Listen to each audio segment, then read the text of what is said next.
Chị mà tao.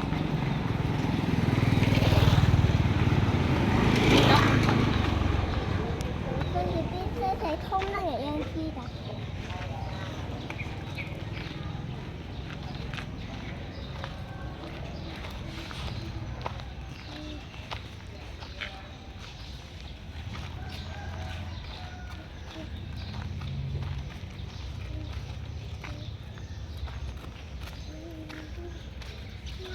Và con nó lại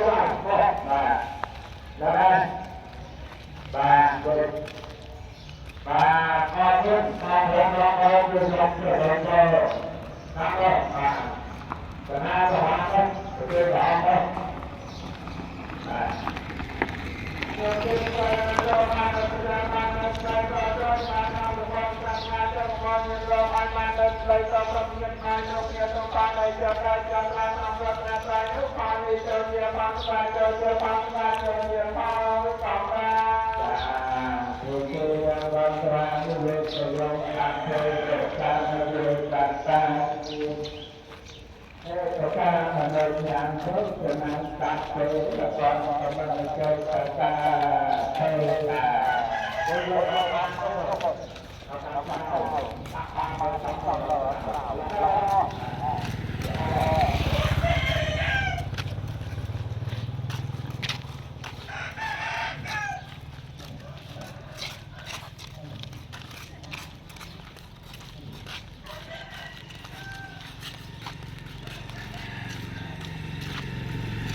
Đã nắng con nè.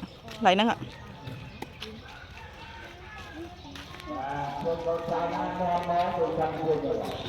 Mà tao, đa mà kiên.